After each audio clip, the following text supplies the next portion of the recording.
দাউদ আলাইহিস সালামকে আল্লাহ রাব্বুল আলামিন এমন মুজিজা দিলেন, তিনি যখন লোহা মুঠো করে ধরতেন হাতের ভিতরে, লোহা পানি হয়ে হাতের ফাঁকের মধ্য দিয়া তা পড়ে যেত পানি হয়ে।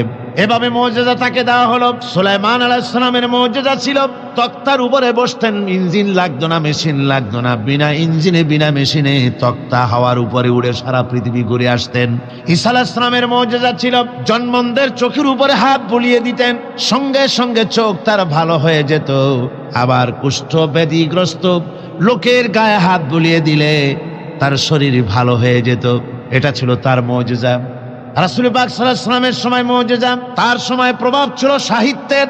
সাহিত্য আর কবিত্বের এত বেশি প্রভাব বিস্তার হলো, তারা কবিতা লিখে লিখে রচনা করে করে কাবা শরীফে লাগাই দিত। পারলে এই কবিতার সাথে মোকাবেলা করো এই চ্যালেঞ্জের।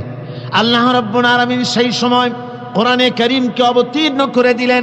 কোরআনে কারীম দুনিয়ার সমস্ত সাহিত্য আর কবিত্বের সমস্ত মানকে ছাড়িয়ে চলে গেছে এমন এক পর্যায়ে, কিয়ামত পর্যন্ত কোরআনের সাহিত্যের ভাবধারা এর মানকে উতরে যেতে পারবে এমন সাহিত্যের জন্ম আজও হয় নাই, ভবিষ্যতেও হবে না। এটা হলো রাসূল পাক সাল্লাল্লাহু আলাইহি ওয়াসাল্লামের মুজিজা। হে মুসা, তোমার হাতে ওটা কি? তোমার ডান হাতে ওটা কি? মুসা আলাইহিস সালাম বললেন, হিয়া আসায়া, এটা একটা লাঠি। এই লাঠির উপরে আমি ভর করে দাঁড়াই, এটা দিয়ে আমি পাতা পাড়ি, এই দিয়ে আমি উট ছাগল ভেড়া সংরক্ষণ করি, এছাড়া আরো অনেক কাজ এই লাঠি দিয়ে আমি করে থাকি। আল্লাহ রাব্বুল আলামিন বললেন, মুসা রে, তুমি যেটা বলেছ এটাই সব কথা নয়, ওই লাঠির ভিতরে আর একটা কুদরত আছে যা তুমি জানো না। লাঠিটাকে জমিনের উপরে ছেড়ে দাও। মুসা আলাইহিস সালাম লাঠি যখন জমিনের উপরে ফেলে দিলেন, হিয়া হাইয়াতুন তাসআব, লাঠি কি হয়ে গেল? বিরাট অজগর হয়ে গেল। মুসা আলাইহিস সালাম ভয় পেলেন। আল্লাহ রাব্বুল আলামিন বললেন, ভয়ের কারণ নাই, খুযহা ওয়ালা তাখাফ, ভয় পেও না, ওটাকে ধরো। মুসা আলাইহিস সালাম ভয় পেলেন না, আল্লাহ বলছেন ভয় পেও না, ধরো। মুসা আলাইহিস সালাম ভয় করলেন না, ধরলেন, কি হয়ে গেল? লাঠি হয়ে গেল। মুসা আলাইহিস সালাম এই লাঠি নিয়ে ফেরাউন যেখানে তার দলবল নিয়ে, তার জাদুকরদের নিয়ে জাদু দেখাবার জন্য উপস্থিত হলো, সেখানে জাদুকরেরা জাদু মন্ত্রপুত করে সমস্ত লাঠি হাতের কাছে যা ছিল সবগুলোকে তারা সাপ, সিংহ, বাঘ ইত্যাদি বানিয়ে দিল। আর এই জাদু মন্ত্রে তৈরি সাপ, বাঘ, সিংহ গিয়ে ঝাঁপিয়ে পড়লো মুসা আলাইহিস সালামের উপরে। মুসা আলাইহিস সালাম ভয় পেয়ে গেলেন। আল্লাহ রাব্বুল আলামিন বলেন, মুসারে ভয় নাই, বাতিলের সামনে ময়দানে তোমাকে নামায় দিয়া তোমাকে একা আমি ছেড়ে দেই নাই, আমি আল্লাহ রাব্বুল আলামিন তোমার সাথে আছি, ভয় করার কোনো কারণ নাই, হাতের লাঠি ছেড়ে দাও। মুসা আলাইহিস সালাম লাঠি ছেড়ে দিলেন, লাঠি সাফ হয়ে গেল। আর যখন হা করলো, জাদুকরদের তৈরি করা সমস্ত সিংহ, বাঘ আর সাপগুলি মুসা আলাইহিস সালামের লাঠির পেটের মধ্যে ঢুকে গেল। সাহাবায়ে কেরামদের সঙ্গে রোমকদের লড়াই হতেছে, রোমক সৈন্যরা যুদ্ধে জিততে পারতেছে না কিছুতেই।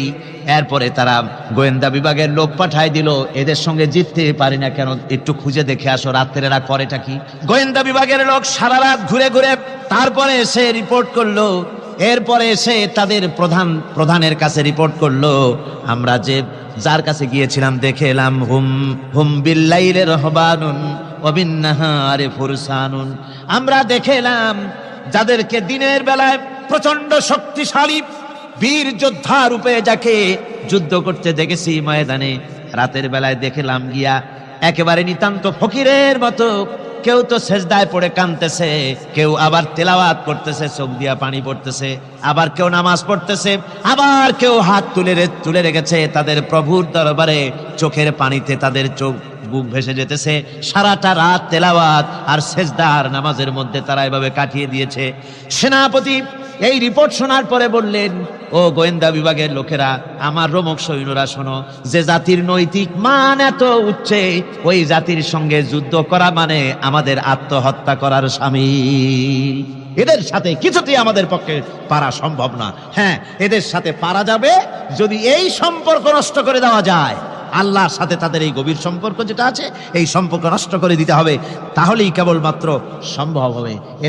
এদের নৈতিক চরিত্র ধ্বংস করার জন্য প্রচেষ্টা চালাও, তাহলে হয়তো আমরা কামিয়াব হতে পারব। আমার বন্ধুগণ, একদা সুখদায়ক প্রমোদা বদন দর্শন করিব ঝরিল নয়ন, হেসে কহে সে রূপসী সবিস্ময় মন, কহ দেখি মহাশয় কহ কি কারণ, বিষয় বিরাগী তুমি ভুবনে প্রচার, কি হেতু জন্মিল তব মানস বিকার, সামান্য ললনা রূপ করি দর্শন, উচিত না হয় তব অশ্রু বরিশন। বুজুর্গ ব্যক্তি ওই মহিলার দিকে তাকিয়ে তাকিয়ে কাঁদতেছেন। সুন্দরী মহিলা বলেন, আল্লাহর বুজুর্গ বান্দা, আপনি এলাকার ভিতরে বুজুর্গ এবং পীর হিসাবে, বুজুর্গ ব্যক্তি হিসাবে আপনি বিখ্যাত। আজকে আমাকে এখানে দেখে আপনি আমার দিকে তাকায় আমার রূপ উপভোগ করতেছেন আর কাঁদতেছেন। আপনার মতো সংসার বিরাগী মানুষ আমার মতো একটা সুন্দরী মেয়েকে দেখে ভাবে কাঁদা ঠিক না। বুজুর্গ ব্যক্তি বলছেন, হেসে কহিলাম বালে করহ শ্রবণ, নেত্র ঝরে তব হেতু ভেব না এমন, যে শিল্পী রচিল ওই সুধাংশু বদন, তাহার তরে ঝরে নেত্র নয়নে জীবন। ও আল্লাহর বান্দি, আমি তোমাকে দেখি কান্দি না, আমার চোখে পানি বেরিয়ে গেছে। তোমারে দেখে আমি মনে মনে ভাবলাম, এত সুন্দর করে যিনি মানুষ বানিয়েছেন, না জানি ওই আল্লাহ রব্বুল আলামিন কত বড় সুন্দর। হযরতে লোকমান তার সন্তানদেরকে ডেকে বললেন, ও আমার সন্তানেরা, ইয়া বুনাইয়া, হে আমার প্রিয় সন্তানেরা, লা তুশরিক বিল্লাহ, খবরদার আল্লাহর সাথে কাউকে শরীক স্থাপন করো না। সাবধান, আল্লাহর সাথে কাউকে অংশীদার বানিও না, কাউকে শরীক বানিও না।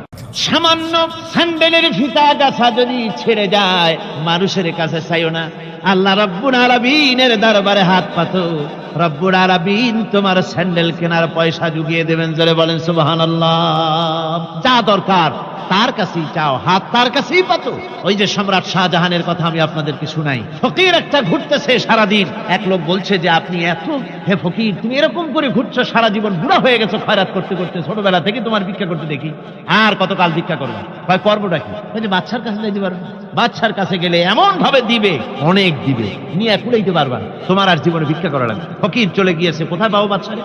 দেখো মসজিদে পাবা। এখন তিনি নামাজ চলে গিয়েছে সেখানে, মসজিদের বারান্দায় দাঁড়ায় দেখে সম্রাট শাহজাহান হাত পেতে মোনাজাত করতেছেন, চোখের থেকে পানি পড়ে দাড়ি ভিজে ভিজে পড়ে। মোনাজাত শেষ করে বাদশা যখন বাইরে নেমেছেন, তখন ফকির তাকে সালাম দিয়ে চলে যান। বাদশা বলছেন, তুমি আমাকে সালাম দিয়ে চলে যাচ্ছ, তুমি তো ভিক্ষুক, আমার কাছে তো সমস্ত ভিক্ষুকই আমার কাছে চায়, ভিক্ষুক তো ভালো, ধনীরাও আমার কাছে চায়, তুমি ভিক্ষুক মানুষ আমার কাছে তুমি চাইলে না, সালাম দিয়ে চলে যাও। ফকির বলতেছেন, যা পানা, সত্যি কিছু চাইতে এসেছিলাম, কিন্তু আমি আপনাকে দেখার পরে আমার চিন্তার পরিবর্তন হয়ে গেছে। আমি তাকিয়ে তাকিয়ে দেখলাম মসজিদের ভেতরে আমি চাইতে এসেছি দিল্লির সম্রাট শাহজাহানের কাছে। যেই সম্রাট, দিল্লির সম্রাট যার কাছে আমি চাইতে এসেছি, আমি তো দাঁড়ায় আছি, কান্দি না, কিন্তু আমি দেখতেছি যার কাছে আমি চাইতে এসেছি তিনি যেন আবার কোন সম্রাটের কাছে আমার চাইতেও দারুণ ভিক্ষুকের মতো হয়ে চোখের পানি ফেলে ভিক্ষা চাইতেছে। মনে মনে ভাবলাম, মানুষের কাছে ভিক্ষা চাইবো না কোনদিন আর। বাদশা কান্দে, যেই বাদশার কাছে, ওই সম্রাটের সম্রাট রাজা ধীরাজ আল্লাহর কাছে ছাড়া কারো কাছে জীবনে আর হাত পাতবো না। হযরত আবু হুরায়রা রাদিয়াল্লাহু তাআলা আনহু একবার রাসূল করিম সাল্লাল্লাহু আলাইহি ওয়াসাল্লামের দরবারে কাঁদতেছিলেন। হুজুর জিজ্ঞেস করলেন, আবু হুরায়রা তুমি কাঁদো কেন? হযরত আবু হুরায়রা বলেন, হুজুর আমার মা আমাকে মেরেছে, আমি সেই জন্য কাঁদতেছি। হুজুর বলেন, মা তোমাকে মারলো কেন? কোনো বেয়াদবি করেছো নাকি? তিনি বললেন, না কোনো বেয়াদবি করি নাই, তবে মারলো কেন? হযরত আবু হুরায়রা বলেন, হুজুর আমার মা হচ্ছেন মুশরিকা, আমার মা কাফের। আমি অনেক রাত হয়েছিল বাড়ি ফিরতে, আমার মা জিজ্ঞেস করলো, এত রাত কোথায় ছিলি? আমি বললাম, মা তাম পৃথিবী যে কদম মোবারক চুমতে পারলে নিজেকে ধন্য মনে করে, আমি সেই রাসূলের দরবারে ছিলাম, আসতে দেরি হয়ে গেছে। ইয়া রাসূলুল্লাহ, আপনার নাম শোনা মাত্র আমার মায়ের গায়ে আগুন জ্বলে গেল। সহ্য করতে না পেরে আমাকে মায়ের আরম্ভ করে দিল। বলল, আবু হুরায়রা, হয় আমার বাড়ি ছাড়বি, না হয় মুহাম্মদ সাল্লাল্লাহু আলাইহি ওয়াসাল্লামের ঘর ছাড়বি, কোনটা করবি কর। আমি বললাম, মা তোমার গায়ে যত শক্তি আছে সমস্ত শক্তি দিয়ে তুমি আমাকে প্রহার করো, আমি তোমার বাড়িটা সুদ্ধা তাম দুনিয়া ছেড়ে দিতে পারি, কিন্তু রাসূল পাক সাল্লাল্লাহু আলাইহি সাল্লামের কদম মোবারক ছাড়তে পারি না। ভাইরা আমার, হযরতে আবু হুরায়রা কাঁদতেছেন। আল্লাহর নবী বলেন, তুমি কাঁদো কেন? তোমার মা তোমাকে মেরেছেন, আমি এখানে কি করব? এখানে তো আমি কোনো দখল আন্দাজ করতে পারি না। আমি কি করতে পারি? এখানে ইন্টারফেয়ার তো আমি করতে পারি না। মা তোমারে মেরেছে।